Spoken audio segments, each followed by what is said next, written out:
This is the Spyderco Stretch 2 in K390.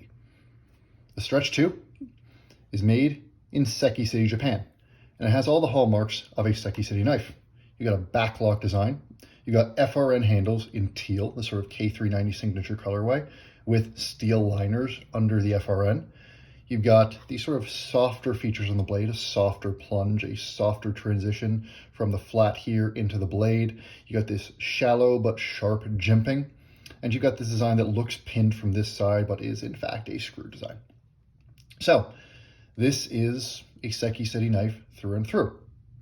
Lots of people love Seki City knives, and this in particular, if I bring out the PM2 here, is really Seki City's take on the PM2. And you see that in the blade shape. This is almost the exact same blade shape as the PM2, with the big difference being it is 20% thinner. 118 thousandths here, 145 thousandths here, and you do feel that in the cutting performance. So the real question is, in a world where the PM2 exists, is there any reason to have a Stretch 2? So first, some specs. 3.4 inch blade, 3.7 ounce knife, and that's because of those steel liners. Seki City uses FRN because it allows them to do things like this volcano texture, which is a really nice grippy texture, visually appealing. They can put these nice chamfers all the way around. It's a really comfortable handle. The sort of thing you can only really do with injection molding. And you know, the handle is great. You can grab it here, you can choke up in sort of a chef's grip or a pinch grip there. You can go all the way back, and it's comfortable in all of those grips. And because it's got those steel liners the whole way through, all the way to the back, this is rigid. There's no flex, there's no give in this handle. It's not like something you would expect in a bug out or something like that. That's not the way Seki City tends to do their FRN handles. But that does mean it is heavier than you might expect for FRN. And again, if we bring the PM2 back in, this is a 3.9 ounce knife and this is a 3.7 ounce knife, so they're almost the same weight. So you're not saving any weight by going with the Seki City take on the form factor. But this blade here is really the selling point. The PM2 blade shape, it's loved for a reason. It's this modified leaf point, or this modified drop point, their leaf shape. And it's just got this sort of almost magical property that wherever you're going at anything, the edge is just always right where you want it to be. You know, if you're coming down, if you're coming across, the only time this blade is not really optimal is when you're really trying to go down onto a flat surface. This tip is a little higher than you would like, but it's just a great blade shape. It's worked for years on the PM2. It works well here. And because you got that 118 thousandths blade stock, this blade cuts so much better than the PM2 blade does. One of the biggest knocks you can make against the PM2 is that it's 145 thousandths, which means it is a little chunky. And particularly when you want to do light duty tasks, you know, food prep, gardening, some EDC tasks, it can feel a little thick unless you get really aggressive with your sharpening. This one here gets screaming sharp because you've still got that full flat grind, only 118 thousandths on the stock. It's a tall blade. It just comes down to a really sharp edge. I've got a 17-degree edge on this right now, and it is as sharp as any knife in my collection. Which also brings us to K390. So K390 is not exclusively used by Spyderco, but I think I've seen a few custom makers use it, but it's pretty much only used by Spyderco, and it's primarily used by their Seki City factory. They all have these teal handles when they use K390, and K390 is one of the favorite steels of the knife community. It is a tool steel, so it does rust, but it patinas more than it rusts. I live at the beach. I literally live a few hundred feet from the water, and this is what the blade looks like. You can see a little bit of corrosion or a little bit of patina in the right light, but honestly, it doesn't look that different from new. And most people with K390, over time, it'll get a little grayish, purplish, brownish haze, but it won't rust. It won't really pit unless you're doing something really stupid to it. And with even the most minimal care, I've oiled this once or twice, but I've done very, very little, it won't rust on you. And the benefits you get in performance are significant. This is like M4, but with a little bit more edge retention and a little bit less toughness. And the real benefit is that you get all that edge retention, which is, you know, getting close to your S90V sort of area in a steel that is much easier to sharpen than most of your high edge retention super steels. When you're talking Maxmet, when you're talking S90V, all that sort of stuff, you're talking very hard steels. You typically need diamond stones to sharpen them, and it's going to take a lot of effort to do that sharpening. This K390, not the case. This is one of the easiest steels to sharpen that I have in my entire collection, and honestly, I would consider it even easier to sharpen than S35 or S45 VN, which, considering the edge retention you get, is fantastic, and I'm not the only person that says that. You'll find lots of people that will say this is their favorite steel, at very minimum, their favorite Spyderco steel, and it's a fantastic performer. This blade is an absolute winner. It cuts and cuts and cuts, especially for your lighter duty EDC tasks. It's super sharp, it's super agile, especially, you know, when you get into these tighter grips here, the edge is always exactly where you want it to be. It's super secure in your hand. Just a great user blade. Now, there are a couple challenges with this because you got great ergonomics, you got a great blade. So what are some of the drawbacks here? So first off, this is not really a hard use knife. Again, you got 118,000 stock. With a tool steel like K390, that's actually pretty okay to beat on. But the problem there comes down to this handle. These heavy chamfers, which are fantastic for your general ergonomics, do mean that it's not as secure in your hand as something with squared off flat scales like a PM2 here. You can see these are flat. These aren't stock scales, these are Cerberus, but they match the stock scales. And when you're bearing down on a PM2, anybody who's had one knows this, it locks you in. You do not feel like this is going to roll. You do not feel like you're going to lose your grip at all. It's just as secure as any knife in the industry under hard use.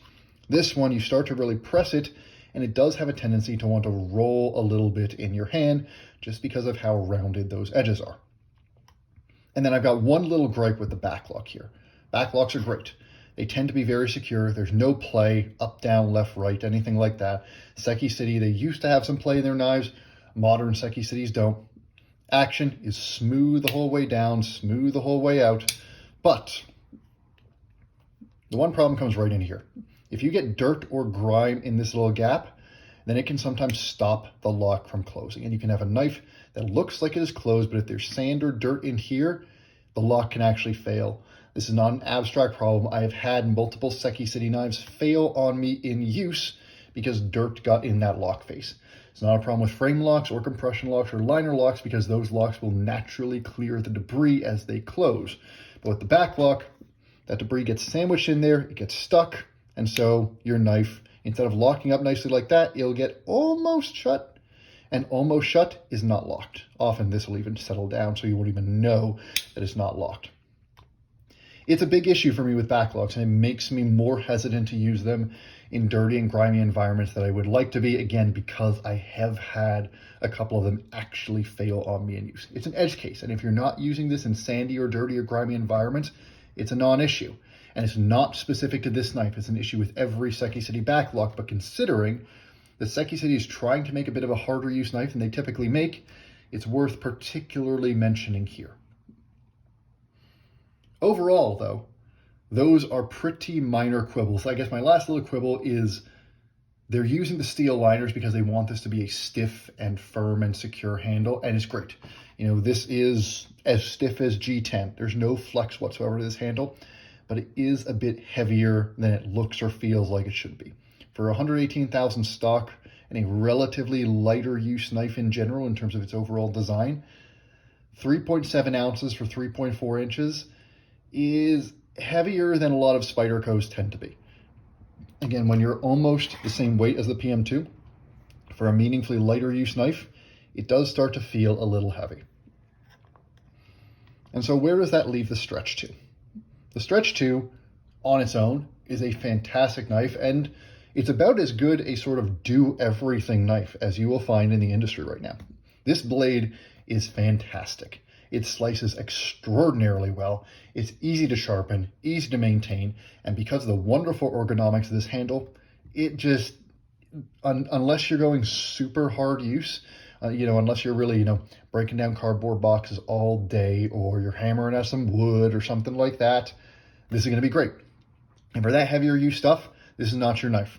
But for everything EDC up to the harder end of EDC, fantastic, fantastic knife.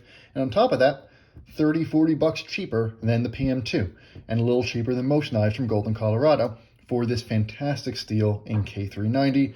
Great ergonomics. It's a great knife. But it's great looking at it by itself. But the problem comes down when you look at some of the other options out there. I'll bring out the PM2 here, and then I'll bring out the Andela. The issue with the Stretch 2 is that this is a fantastic knife if it's the only knife in your collection, because this does everything well. But the problem is, it doesn't do hard stuff quite as well as the PM2. This heavier blade stock just means you can push a little bit harder, and the handle locks you in much better under hard use than this one does. But it also doesn't do light stuff quite as well as the Andela, which is also from Seki City, has virtually the same features, virtually the same blade length, and is lighter, 3.1 versus 3.7 ounces, thinner, so it sits easier in the pocket. And this sheep's foot blade shape, by the way, this is what K390 looks like if you don't take care of it still. Not very much in the way of patina or corrosion there. That's just a little bit of gardening schmutz that I didn't clean off. But this one here, for most EDC tasks, and even, on up to the slightly harder end of EDC tasks, this blade shape is often going to be just as good and maybe even a little better for some of the lighter use ones than this one, because you have that sort of, this modified sheep's foot means that tip is easier to get to than this one. This tip just rides a little higher. You have to get past this belly to get to this tip, whereas this one here, you can just sort of tilt it down a little bit more and get that tip right into stuff easier. So the problem is, great knife by itself, but if I'm picking a knife for just EDC tasks, the Andela is a little bit better. It's a little bit lighter, easier to carry, and that tip makes it a little bit better for a lot of those, day-to-day tasks. For heavy use, this one's great, but the PM2 is a little bit better, a little more secure in the hand.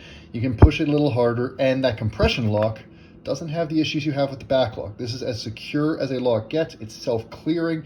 You don't have to worry about grime, debris, anything like that. And some people like the fall shut action of the compression lock better than the slow controlled action of a back lock. So the problem with the Stretch 2 is that it is a great knife by itself, but for any given task, there are better knives in Spyderco's lineup for that particular task than the Stretch 2.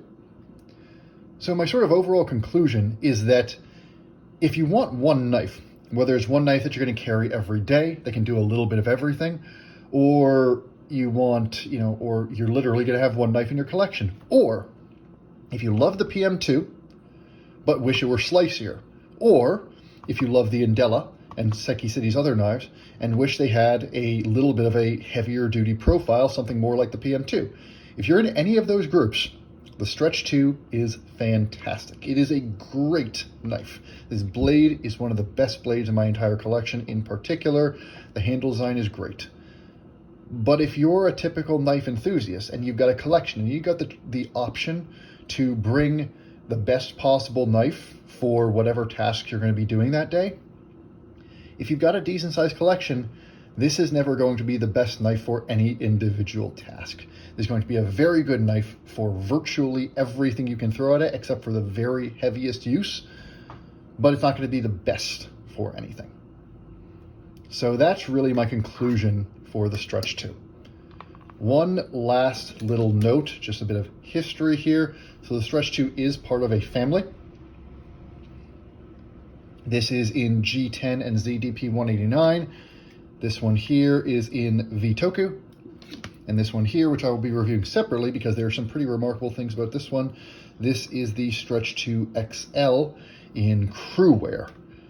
These are all variations of the Stretch 2. You can see these ones came out first, and these were basically Spyderco's take on a folding hunting knife. You can see it looks like it has more belly, but when you look closer, what you really see, I'll compare to this one here, the actual edge profile is identical between this knife and this knife, or this knife and this knife. It's the exact same edge, they just changed the spine, which is why they call this one the straight spine variation. These are both discontinued. This one's still available right now, but honestly, unless you're a collector and like the look of these, you're getting the exact same cutting experience from this one compared to these with arguably a superior steel. The Stretch 2XL is very much a different knife, and so that one's going to be reviewed separately, but it really is exactly what you expect. It's an elongated version of this one. So that's my conclusion for the Spyderco Stretch 2. Hope that was a good use of your time. I'm going to be making more videos like this, so like and subscribe if you want to follow along. Also going to spread some knowledge about knife design in general, and have a good one.